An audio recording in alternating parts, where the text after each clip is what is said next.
A próxima palestra the tem como next tema talk, a estratégia chilena Chilean de strategy hidrogênio limpo. for Conheça clean o nosso hydrogen. palestrante. This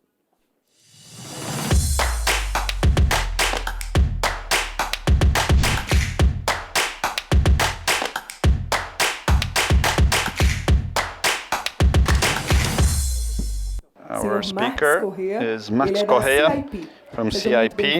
Welcome. You have the floor.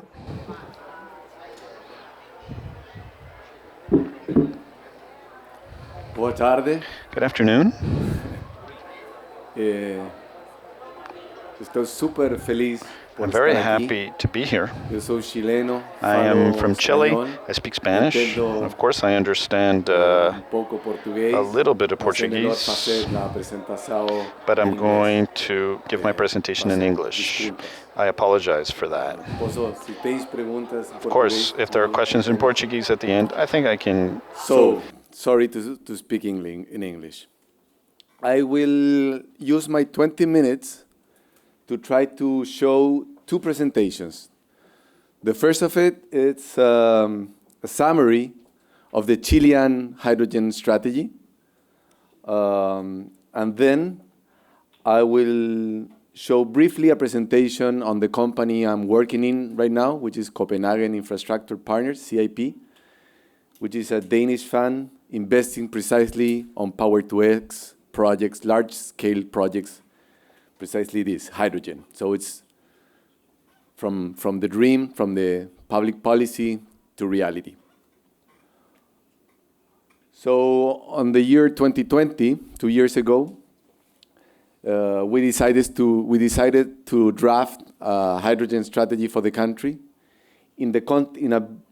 within a broader context, which is Chile has a very strong ambition on fighting climate change. We are committed to be carbon neutral by 2050. We were one of the first countries to update our NDC.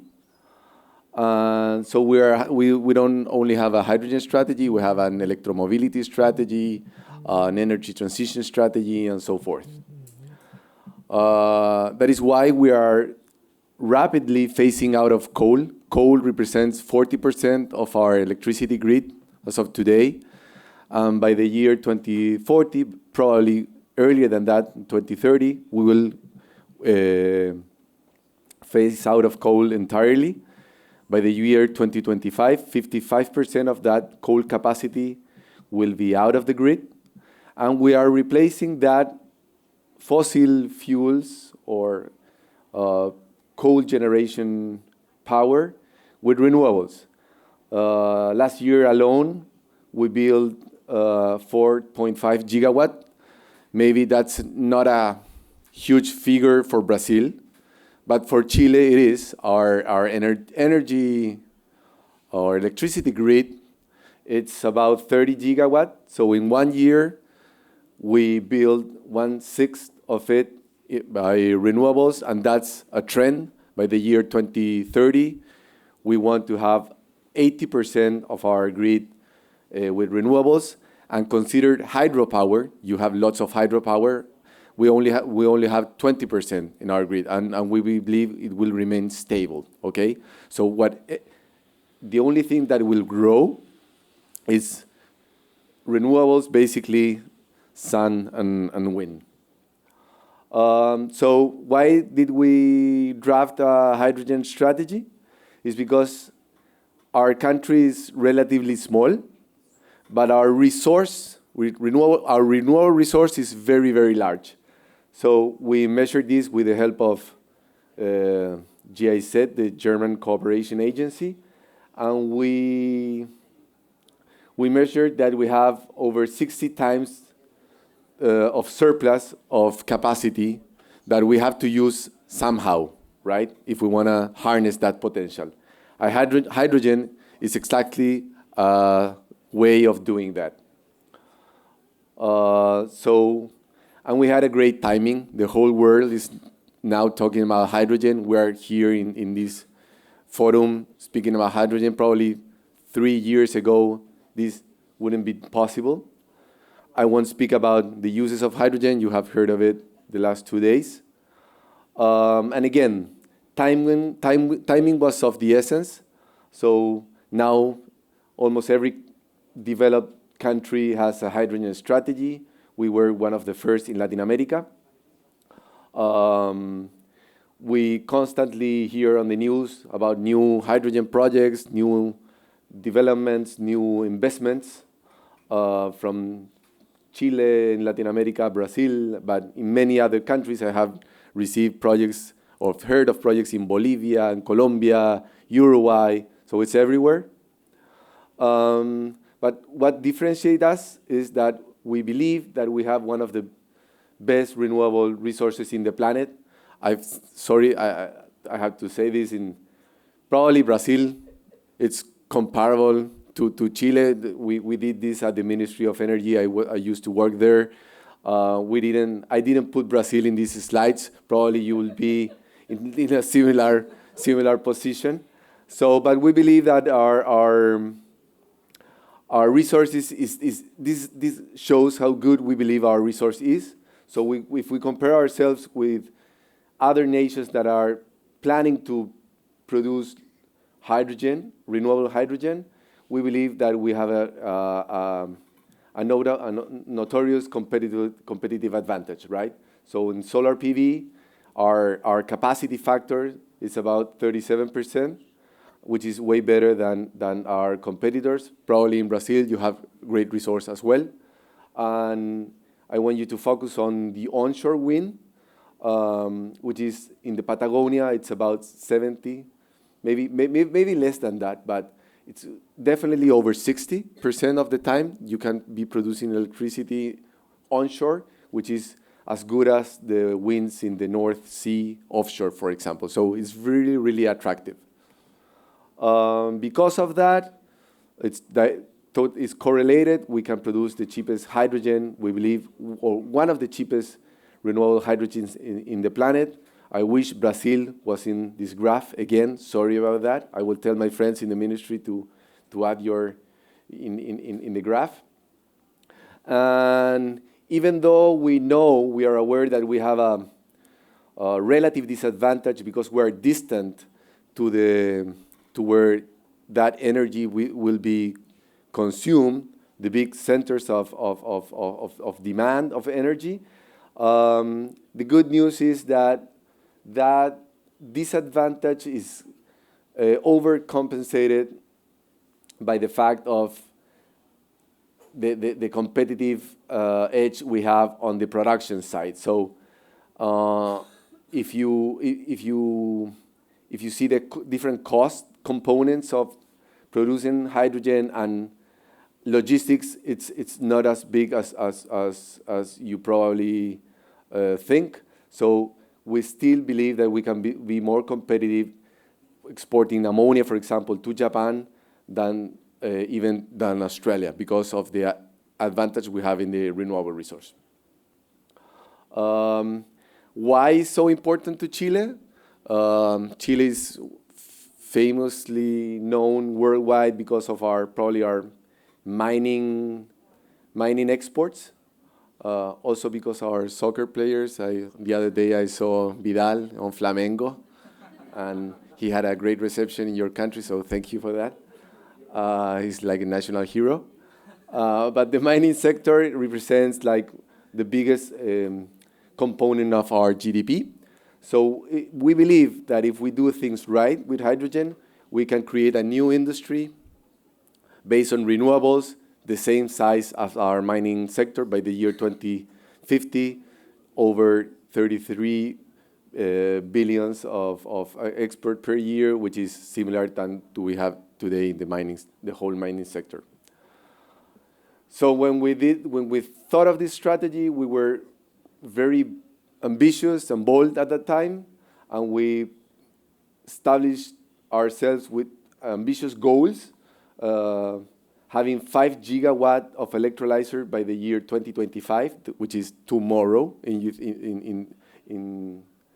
you think in the timing of these developments, and we were sure that if we were able to make that by the year 2030, we will reach that $1.5 per kilo of hydrogen, right? So 2 years ago, it was very ambitious. As you will see, now we are quite sure that we will reach that goal. So in building the strategy, we thought of many areas that we have to cover. You have them there. So we set up a big team of people in the ministry, and we worked together with all ministries. It was like we thought of this as a public policy for the state of Chile, not for a specific government. So we invited everyone on board. So regardless their political color or trend, we try to have these ambassadors and these counselors for the strategy that represent different sectors of our civil society, of political sectors. So we really worked hard on making this as a state policy to last, right? To be sustainable in the future. Because we just had a change of administration or early this year. And the good news is that the new government will keep pushing this agenda forward, right?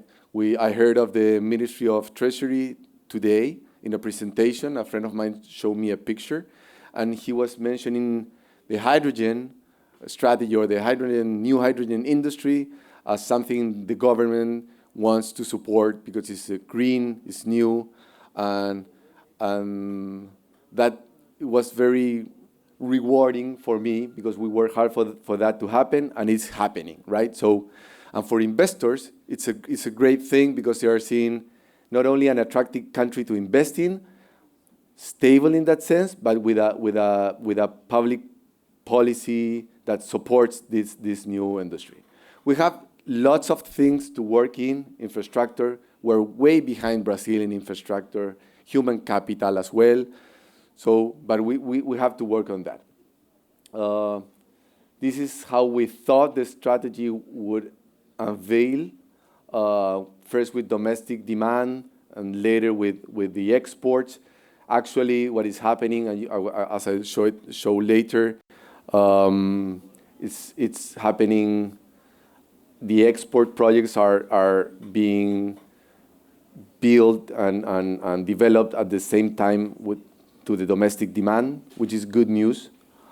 There we thought of in sectors that were to gain traction of that local demand, as oil refineries, ammonia, and we were giving subsidies and support and regulation in those specific sectors for them to adopt hydrogen as an energy carrier, as a fuel, as feedstock.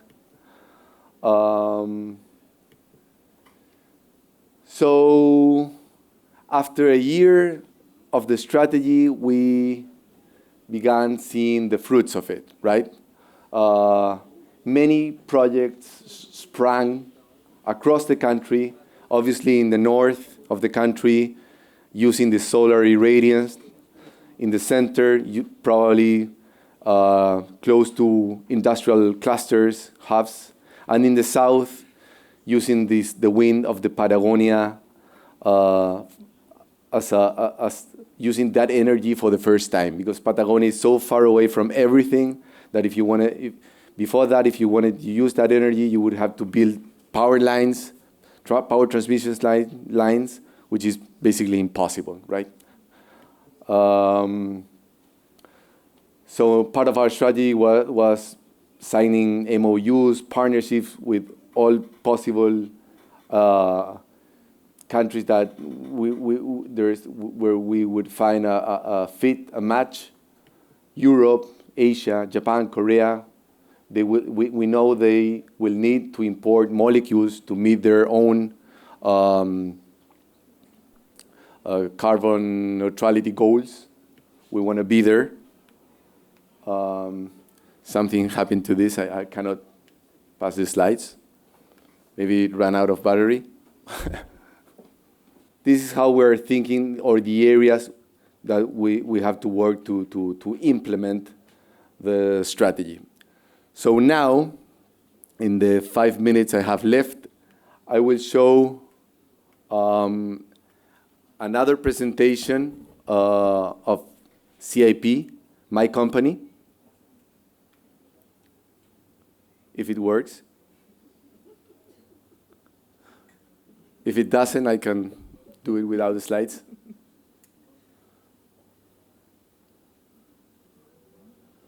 So, after leaving government in March, I was fortunate enough to receive some offers from some energy companies that were interested in helping the government, thank you, to implement the strategy by investing in projects, right? It's an easy thing to find pilots or experimental projects around the world, but it's hard to find large-scale industrial projects of hydrogen, right? So there are few entities, companies willing to invest in an industry that it's on the build-up and being bold to invest in this really greenfield stage. CIP is one of them, and they have been doing this for a decade, investing in renewables when few people invested in renewables. So basically what I want to show here, that the history of CIP, they manage now about 20 billion euros only on renewable infrastructure. We aim to manage 100 billion euros by 2030. Only on renewables. And in 2021, they decided to create a new fund, the Energy Transition Fund, directly addressed to invest in Power-to-X project in hydrogen, because they knew they had all the features and abilities to invest in this kind of asset, which is basically 80% of that is the production of renewable energy. So, bit of history where CIP has been investing for the past decade. Early in the fund invested only in OECD and low-risk countries. Now they are investing in other parts of other regions like Latin America. And the Energy Transition Fund is investing in Latin America, and they started with an investment in Patagonia, Chile. It's a project of about 1.5 gigawatt of wind generation to produce about 1 million tons of ammonia per year for the export market. And the company has been investing in all type of renewables, and Power-to-X would be their latest type of asset. This is the Energy Transition Fund. It's closed now with above 3 billion. And again, why CIP believe has the capabilities to pioneer this? Because it is exactly what they've been doing, and now they will add molecules they've been investing in having the teams and the people that know about that business as well. But the good thing is that they don't need to resort to external funding. They are willing to invest early in the projects, and also they have the ability to invest in the project finance, to put lots of money from their own in the equity. So it turns them like a great partner to invest in this type of Power-to-X large-scale projects. And because of that, they have been identifying and screening different opportunities around the world. And these are some of them. So they are in Chile, Australia, Morocco, Portugal, Oman, Denmark, Portugal. But the idea is also to grow in Latin America, and that's part of me being here. Brazil is obviously a great market and have all the conditions to become a hydrogen and derivatives producer. So CIP is eager to collaborate with local partners to find possible opportunities in Brazil. So I think I ran out of time, just in time for the questions. Eu deixei você estender um pouco o horário por questão. Chegou uma pergunta. Uma pergunta. Uma pergunta. Bom. Tá ótimo. Vamos lá. Vou fazer. Você vai. Okay. Let's see if I need it. Ok. A pergunta é a seguinte: vemos que o Chile tem metas claras a serem alcançadas nos próximos anos para o hidrogênio verde. O que o Brasil poderia aprender com a estratégia chilena? So, sorry, what Brazil could learn of our strategy? Sorry, that was the question? Okay, thank you.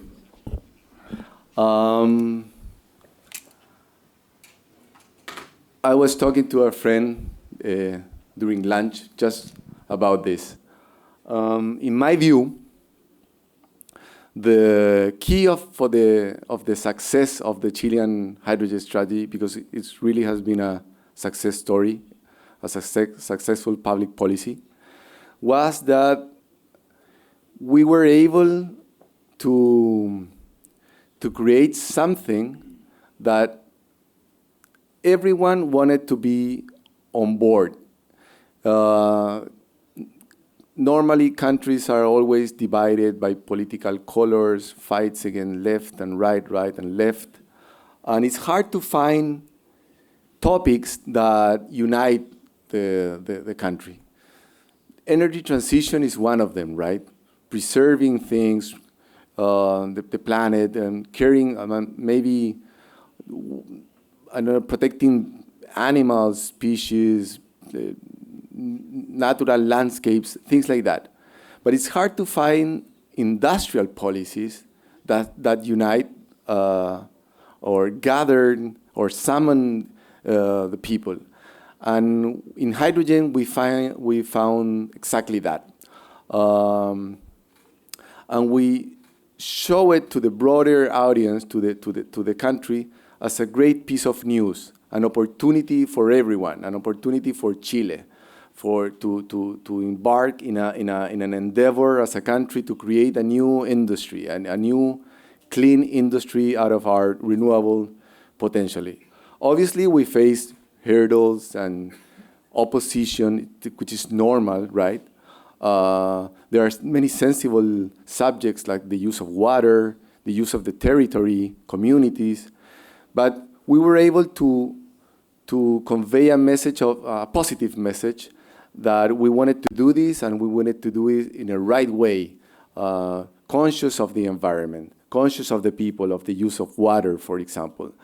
And so we invited people from like former presidents, a former socialist president, Ricardo Lagos, which is a huge figure in the country, right? And remember that it was in the previous administration, which is right oriented. But we had no problem to invite former environment, the Ministry for the Environment, like, again, from the left side and very regarded as an environmentalist. Everyone was on board. to this, right? Because we found something like was a positive news. I mean, and we thought of the strategy as like in this. I don't know if you have heard of these mission-oriented policies, right? That like we set a mission and our moonshot, like when President Kennedy spoke of them wanting to go to the moon, and everyone started working on that topic. So and collaborating, we tried with the hydrogen strategy at our scale. We tried to do that, and it worked. Because of that, it's one of the few policies that the new administration is supporting, and the society in general is supporting. And when the current president of the country gave his public speech, like his first public speech a few months ago, he expressly mentioned hydrogen as an opportunity. So the key for the success is not only, again, many things, leadership, working hard, but being able to make everyone on board and gain that political and societal support. Okay. Nice to meet you here, Mr. Max. Thank you. Thank you very much.